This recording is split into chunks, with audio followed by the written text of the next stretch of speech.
నమస్తే సీవాయిస్ న్యూస్ కి స్వాగతం. ఏలూరు జిల్లా ఉంగుటూరు నియోజకవర్గం చేబ్రోలు గ్రామ పంచాయతీలో సర్పంచ్ రామ్దే లక్ష్మీ సునీత గారి అధ్యక్షతన జరిగిన గ్రామ సభలో ముఖ్య అతిథిగా పాల్గొని స్థానిక గ్రామస్తుల సమస్యలు తెలుసుకొని గ్రామ వికాస పత్రాన్ని రూపొందించిన రాజేంద్ర ప్రసాద్ గారు.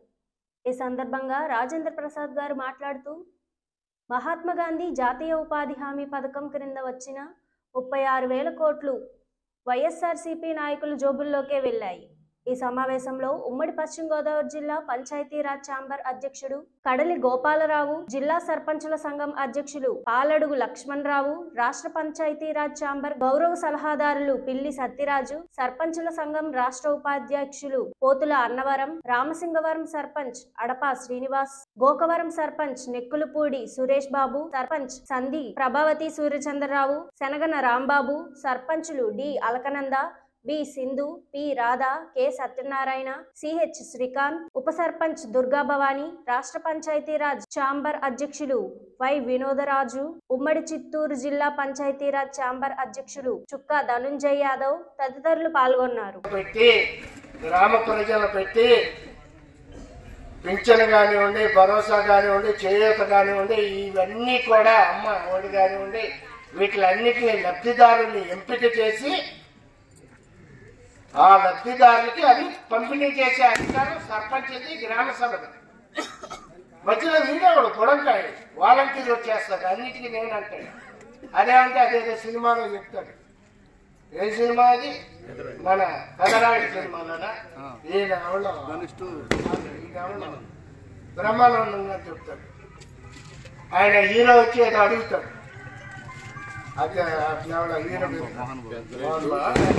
వచ్చి అడిగితే నేను నీ జవాబు చెప్పను, నీకు నాకు సంబంధం లేదు. Pedarayudu to Dhanush, Dhanush to Pedarayudu. అలాగే ఈ వాలంటీర్లు వచ్చారు. మీరు వచ్చి మాట్లాడతాడే అని అడిగితే నీకు నాకు సంబంధం లేదు, నీ జవాబు చెప్పను. Jaganmohan Reddy to volunteer, volunteer to Jaganmohan Reddy. మధ్యలో పంచాయతీ వార్డు మెంబర్ అవ్వదు, సర్పంచ్ అవ్వదు, ఎంపీటీసీ అవ్వదు, ఎంపీపీ అవ్వదు, జెడ్పీటీసీ అవ్వదు. చెప్పుకోవడానికి సిగ్గు కానీ ఎమ్మెల్యేలకు కూడా సంబంధం లేదు. వాళ్ళకు కూడా అంత సీన్ లేదు. ఊరిని మా మీద వచ్చి మా పంచాయతీల మీద బొమ్మలు ఎత్తుకుని ఊరేగటం జరుగుతుంది.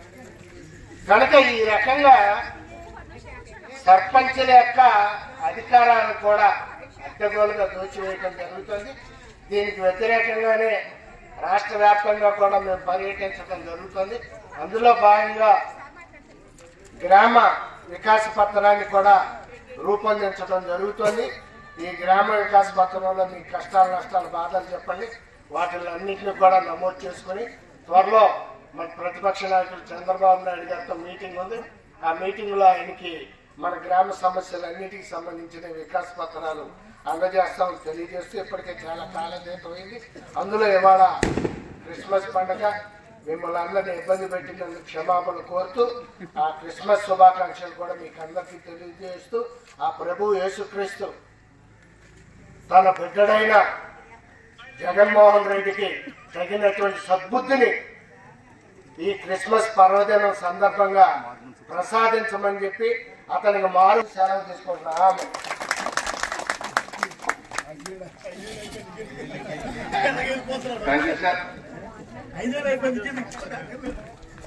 మన వార్డు మెంబర్ మూర్తి గారు 2 మాటలు మాట్లాడతామని చెప్పారు. లక్ష్మి గారు వచ్చిన తర్వాత ఇప్పుడు ఏమన్నా రోడ్లు ఏమన్నా వేసారా? 2 రోడ్లు వేసారు, 4 రోడ్లు కష్టపడి. ఈ రోజున జనరల్ ఫండ్స్ నుంచి వేసారంట. అన్ని జనరల్ ఫండ్స్ నుంచి 4 రోడ్లు వేశారు. అదే కేంద్ర ప్రభుత్వం నుంచి వచ్చే నిధుల్ని జగన్మోహన్ రెడ్డి గారు దోచివేయకుండా, దొంగిలించకుండా ఆ 50,000 కోట్లు ఇస్తే వాటితో మనకి ఈ సిమెంట్ రోడ్లు, డ్రైన్లు, ఈ 4 కాకుండా ఇంక చాలా వేసేవాళ్ళు కదా లక్ష్మి గారు. అలాగే సింధు గారు ఉంగుటూరులో వేసేవాళ్ళు కదా. కానీ అవి వేయకుండా ఆ డబ్బులన్నింటినీ జగన్మోహన్ రెడ్డి గారు దోచివేసి ఆయన ఏం చెప్తారంటే ఆ నిధులన్నింటినీ నేను పింఛన్లు ఇచ్చాను, అమ్మఒడి ఇచ్చాను, భరోసా ఇచ్చాను, చేయూత ఇచ్చానంటే మంచిదే. ఆ పథకాలన్నీ పెట్టాలి, అవన్నీ ఇవ్వమన్నాడు. కానీ ఆ పింఛన్లు, అమ్మఒడి, భరోసా, చేయూతలు తన సొంత నిధుల నుంచి ఇవ్వాలి జగన్మోహన్ రెడ్డి గారు, రాష్ట్ర ప్రభుత్వం నిధుల నుంచి. కానీ ఈ రోజున మన గ్రామాలకి, గ్రామ పంచాయతీలకి, సర్పంచులకి, మీ ప్రజలకి మీకు వచ్చిన నిధుల్ని ఆయన దొంగిలించి వేసి ఆయన పంచుతున్నాడు.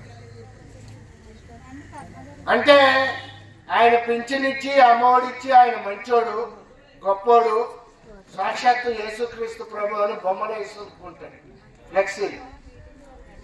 కానీ మీకు రోడ్లు వేయలేక, డ్రైన్లు కట్టలేక, మంచినీళ్ళు ఇవ్వలేక సర్పంచులేమో చెడ్డవాళ్ళు, అసమర్థులు, చేతకాని వాళ్ళని గ్రామాల్లో చిత్రీకరించడం జరుగుతుంది. ఒక్క సర్పంచులే కాదు, ఈ రోజున సర్పంచులు, పంచాయతీ వార్డు మెంబర్లు, ఎంపీటీసీలు, ఎంపీపీలు, జెడ్పీటీసీలు, ఇంక ఈ ఎమ్మెల్యేలు ఇది చెప్పుకోవట్లేదు. కానీ ఆ ఎమ్మెల్యేలకి, ఎంపీలకి, మంత్రులకు కూడా పని పాట ఏమి లేదు. అందుకనే ఎమ్మెల్యేలు పని పాటలేక ఒక మంత్రి ఏమో అరగంట అంటాడు, ఇంకొక ఎమ్మెల్యే అవంతేమో మన జనసేన పవన్ కళ్యాణ్ గారు చెప్పారు, ఇంటి బంతి, చామంతి, పూబంతి, అవంతి, ఆయన గంట అంటాడు. ఇంకో రాయలసీమ ఎంపీ గారు తన దివ్యమంగళ విగ్రహ స్వరూప దర్శన భాగ్యం ఈ రాష్ట్ర ప్రజలకి, ఈ దేశ ప్రజలందరికీ కల్పించారు. వాళ్ళ పని పాట లేక ఆ రకంగా పంచాయతీరాజ్ వ్యవస్థని గమ్యాలు చేసేసి సర్పంచులకి ఏం నిధులు ఇవ్వకుండా, మన గ్రామాల అభివృద్ధి చేసుకోకుండా సర్వనాశనం చేయటం జరుగుతుంది. మీరేమో మా సర్పంచులు ఉండడక, ఇక్కడ ఉంటే స్పష్టంగా చెప్తున్నాం, నేరం మా సర్పంచులది కాదు, తప్పు మా సర్పంచులది కాదు, నేరం జగన్మోహన్ రెడ్డి గారిది, తప్పు జగన్మోహన్ రెడ్డి గారిది.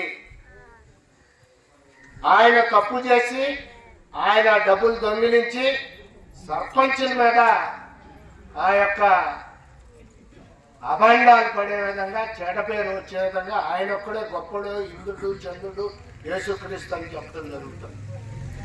అంతేకాదు అధికారాలు కూడా లాగేసుకున్నాడు. ఇప్పుడు ఇక్కడ పక్కమటే ఉంది గ్రామ సచివాలయం 2 అని పెట్టారు. గ్రామ సచివాలయం 2 చేబ్రోలు అంట. ఆ పక్కంతో జగన్మోహన్ రెడ్డి గారి ఫోటో, ఈ పక్కంతో ఎమ్మెల్యే ఫోటోనా? ఆయనకి ఏంటి సంబంధం? మన గ్రామ సచివాలయానికి ఆయనకి, ఆ ముఖ్యమంత్రికి ఏంటి సంబంధం? ఎమ్మెల్యేకి ఏంటి సంబంధం? గ్రామ సచివాలయం అంటే గ్రామ పంచాయతీ, దాని మీద సర్పంచ్ గారి బొమ్మ ఉండాలి. ఇప్పుడు అమరావతిలో రాష్ట్ర సచివాలయం ఉంది, మీరు అందరు చూసారా? రాష్ట్ర సచివాలయం బోర్డు ఉంది. ఆ రాష్ట్ర సచివాలయం బోర్డు మీద ప్రధానమంత్రి మోడీ గారు వచ్చి ఆయన బొమ్మ వేసుకుంటే, జగన్మోహన్ రెడ్డి గారి బొమ్మ లేకుండా ఆయన బొమ్మ వేస్తే, రాష్ట్ర సచివాలయం అమరావతి అని వేస్తే ఎట్లా ఉంటుంది? ఊరుకుంటాడా జగన్మోహన్ రెడ్డి గారు? మరి మా గ్రామంలో, మా గ్రామ పంచాయతీకి వచ్చి మా గ్రామ సచివాలయం మీద మా సర్పంచ్ బొమ్మ లేకుండా జగన్మోహన్ రెడ్డి గారి బొమ్మ ఏంటి? ఆయన పక్కంటే ఈయన భజంత్రీలాగా వెనకాల ఎమ్మెల్యే బొమ్మ. ఎమ్మెల్యే చేసుకుంటే ఆయన ఇంటికాడ ఫ్లెక్సీ పెట్టుకుని వేసుకోమని. లేకపోతే రోడ్లో ఇటువంటి వచ్చేటప్పుడు చూసాం, రోడ్లు గుంటలు పడిపోయి దారుణంగా ఉన్నాయి. స్టేట్ హైవేలు, జిల్లా రోడ్లు అవి వేయించి అక్కడ ఫ్లెక్సీలు పెట్టుకోమని. మా ఇంటి మీద నీ బొమ్మ ఏంటయ్యా? నువ్వెవడవి? Who are you? రాజ్యాంగం ప్రకారం కేంద్రంలో కేంద్ర ప్రభుత్వం, కేంద్ర సచివాలయం ప్రధానమంత్రి మోడీ గారు ఉంటాడు. ఆ కేంద్ర సచివాలయానికి అధిపతి మోడీ గారు. రాష్ట్రంలో రాష్ట్ర ప్రభుత్వం. లోకరక్షకుడు యేసుకు స్వాగతం పలుకుతూ విశ్వాసులు ఆదివారం రాత్రి క్రైస్తవ మందిరంలో, చర్చిలో ప్రత్యేక ప్రార్థనలు చేశారు. క్రీస్తు పుట్టెను హల్లెలూయా అంటూ కొవ్వొత్తులు వెలిగించి క్యాండిల్ సర్వీస్ చేశారు. అదేవిధంగా కేక్ ను కట్ చేసి పండుగ శుభాకాంక్షలు చెప్పుకున్నారు. జంగారెడ్డిగూడెం పట్టణంలోని నిర్మలా హాస్పిటల్ సమీపంలో ఉన్న ఆర్సీఎం చర్చిలో క్రిస్మస్ వేడుకను ఘనంగా నిర్వహించారు. ఈ వేడుకలో మత పెద్దలు పాల్గొని క్రిస్మస్ పండుగ విశిష్టతను తెలపడంతో పాటుగా ప్రత్యేక ప్రార్థనలు చేశారు. ప్రజలందరిపై యేసుక్రీస్తు ఆశీస్సులు ఉండాలని కోరుకున్నారు. ఈ ప్రార్థనలో మత పెద్దలు పెద్ద సంఖ్యలో పాల్గొన్నారు.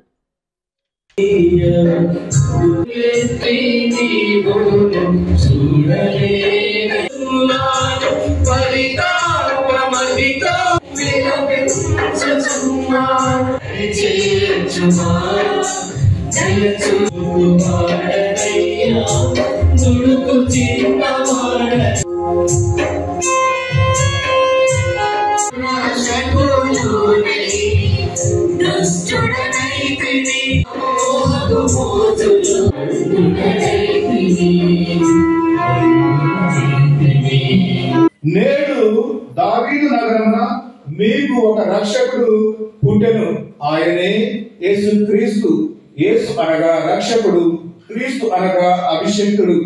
అటువంటి ఆ క్రీస్తు ప్రభు ఈరోజు మరి యెషయా ప్రవక్త 700 సంవత్సరాలకు ముందుగా నుడివినటువంటి ఆ ప్రవచనం పరిపూర్తిగా సంపూర్తిగా కన్య గర్భం నుండి మరి రక్షకుడు పుట్టి అది నెరవేరినట్లుగా ఈ రోజు ఇదిగో ఒక కన్య గర్భము ధరించును, ఆమె కుమారుని కని అతనికి ఇమానువేల్ అని పేరు పెట్టెను. కనుక ఇమానువేల్ అన్నటువంటి ఆ మహా గొప్ప దేవుడు మనతో ఉన్నాడు.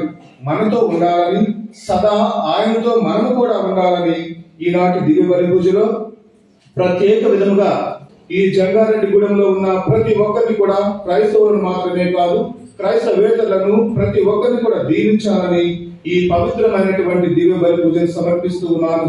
ప్రియమైనటువంటి సహోదరి సహోదరులారా, ఈ రోజు ఎవరెవరైతే మన ప్రార్థనలు అడిగి ఉన్నారో, పూజలు చేయమని అడిగి ఉన్నారో వారందరి కోసం కూడా ఈ దివ్య బలి పూజ సమర్పించబడుతూ ఉంది.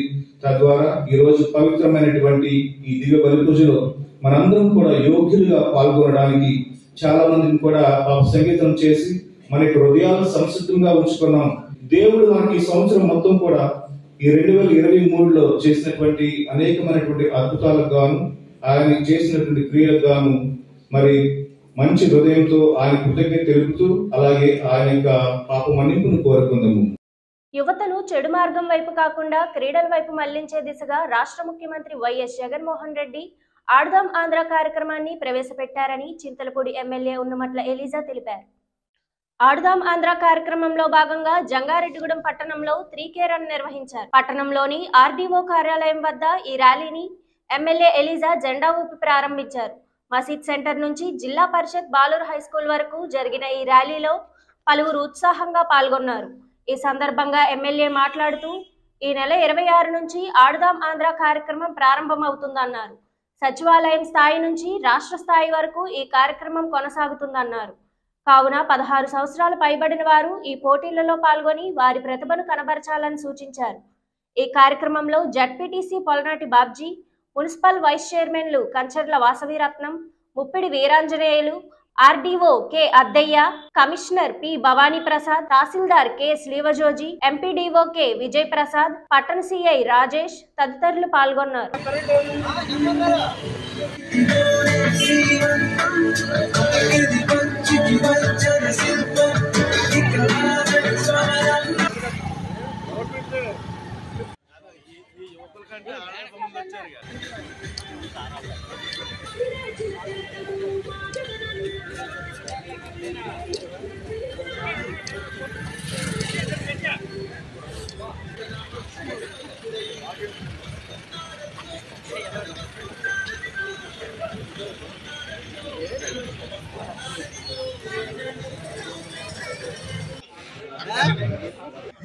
ఈ కార్యక్రమం సక్సెస్.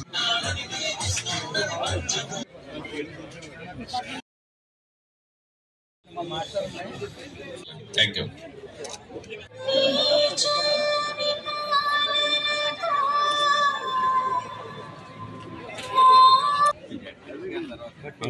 ఈ రోజు మన ప్రీతం ముఖ్యమంత్రి వర్యులు గౌరవనీయులు శ్రీ వైఎస్ జగన్మోహన్ రెడ్డి గారు ప్రతిష్టాత్మకంగా మొదలు పెట్టినటువంటి ఆడుదాం ఆంధ్ర కార్యక్రమంలో భాగంగా జంగారెడ్డిగూడెం టౌన్ లో 3 కిలోమీటర్ల రన్ ప్రారంభించడం జరిగింది. మనందరికీ తెలుసు, ఆటలు అనేవి మన జీవితంలో ఒక భాగం. Sound mind in sound body అనే సిద్ధాంతం ప్రకారం మనం ఆరోగ్యంగా ఉంటే మన ఆలోచనలు కూడా ఆరోగ్యంగా ఉంటాయి. యువకుల్ని ఉత్సాహపరిచే విధంగా, యువతని ఆటల వైపు మళ్లించే విధంగా, మరి యువత చెడు మార్గాలను ఎంచుకోకుండా వారు ఆటలపై ఆకర్షితులై సమాజానికి మేలు చేసే విధంగా మన ప్రీత ముఖ్యమంత్రి వర్యులు ఈ యొక్క కార్యక్రమాన్ని డిజైన్ చేయడం జరిగింది. ఈ కార్యక్రమంలో 16 సంవత్సరాలు నిండిన ప్రతి ఒక్కరూ కూడా పాల్గొనడానికి అర్హులే. వేలాది మంది మన నియోజకవర్గంలో నమోదు చేయించుకోవడం జరిగింది. ఈ కార్యక్రమం 26వ తారీఖు నుంచి ఆటలాడటం మొదలవుతుంది. 26వ తారీఖు నుంచి సచివాలయ స్థాయిలో నుంచి మొదలుపెట్టి రాష్ట్ర స్థాయి వరకు ఆటల పోటీలు జరుగుతాయి. దీంట్లో ప్రతి ఒక్కరూ కూడా పాల్గొని మరి ఈ కార్యక్రమాన్ని జయప్రదం చేయాలని, మరి సమాజాన్ని, యువతని ఆరోగ్యం దిశగా వారిని నడిపించాలని ప్రతి ఒక్కరిని కూడా ప్రార్థిస్తా ఉన్నాం. సమస్యల పరిష్కారం కోసం అంగన్వాడీ కార్యకర్తలు చేపట్టిన సమ్మె 14వ రోజు చేరుకుంది. జంగారెడ్డిగూడెం ఆర్డీఓ కార్యాలయం వద్ద జరుగుతున్న అంగన్వాడీల సమ్మెలో సోమవారం క్రిస్మస్ పండుగను జరుపుకున్నారు. అంగన్వాడీ కార్యకర్తలు క్రిస్మస్ ప్రార్థనలు నిర్వహించి కేక్ ను కట్ చేశారు. ఈ సందర్భంగా సిఐటియు నాయకురాలు షేక్ సుభాషిని మాట్లాడుతూ అంగన్వాడీల సమస్యల పరిష్కారం కోసం 14 రోజులుగా సమ్మె చేస్తున్నప్పటికీ ప్రభుత్వం స్పందించకపోవడం దారుణమన్నారు. తక్షణమే అంగన్వాడీల సమస్యలను పరిష్కరించాలని డిమాండ్ చేశారు. లేని పక్షంలో ఉద్యమాన్ని మరింత ఉధృతం చేస్తామని హెచ్చరించారు. ఈ కార్యక్రమంలో అంగన్వాడీ కార్యకర్తలు, సిఐటియు ప్రతినిధులు పాల్గొన్నారు.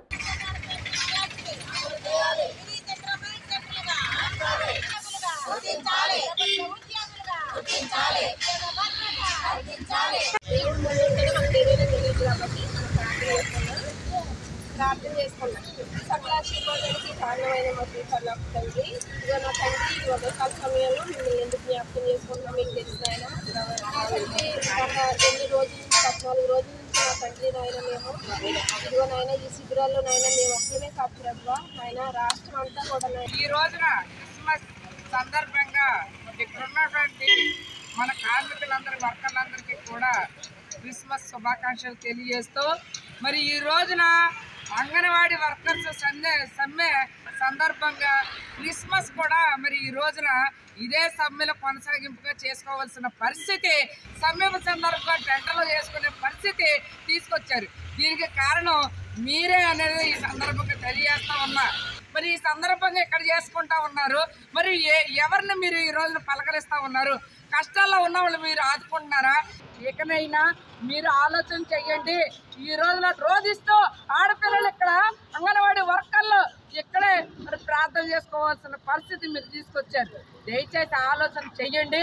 రేపొద్దున మా పిల్లల్ని, మా భర్తలను కూడా తీసుకొచ్చి ఇదే సభలో కూర్చోబెట్టి కావాలంటే మేము కొనసాగింపు చేస్తామే. కానీ జంగారెడ్డిగూడెం గ్రామ దేవత గంగానమ్మ ఆలయ సమీపంలో అభయాంజనేయ స్వామి ఆలయంలో హనుమద్ వ్రతాన్ని ఘనంగా నిర్వహించారు. తొలుత స్వామివారి ఉత్సవాన్ని జంగారెడ్డిగూడెం గ్రామ దేవత గంగానమ్మ ఆలయ సమీపంలో అభయాంజనేయ స్వామి ఆలయంలో హనుమద్ వ్రతాన్ని ఘనంగా నిర్వహించారు. తొలుత స్వామివారి ఉత్సవ విగ్రహాన్ని పట్టణ వీధుల్లో ఊరేగించారు. అనంతరం ఆలయంలో 1,00,000 తమలపాకుల పూజ జరిపారు. అదేవిధంగా ప్రత్యేక హోమాలు చేశారు. ఈ పూజల్లో పాల్గొన్న భక్తులకు ఎటువంటి ఇబ్బంది తలెత్తకుండా ఆలయ ప్రతినిధులు ఏర్పాట్లను పర్యవేక్షించారు. ఈ సందర్భంగా ఆలయ అర్చకులు మాట్లాడుతూ హనుమద్ వ్రతం యొక్క విశిష్టతను వివరించారు. గత 20 సంవత్సరాలుగా ఈ ఆలయంలో హనుమద్ వ్రతాన్ని ఘనంగా జరుపుతున్నామన్నారు. ప్రతి ఒక్కరూ అభయాంజనేయ స్వామిని దర్శించుకోవాలని కోరారు.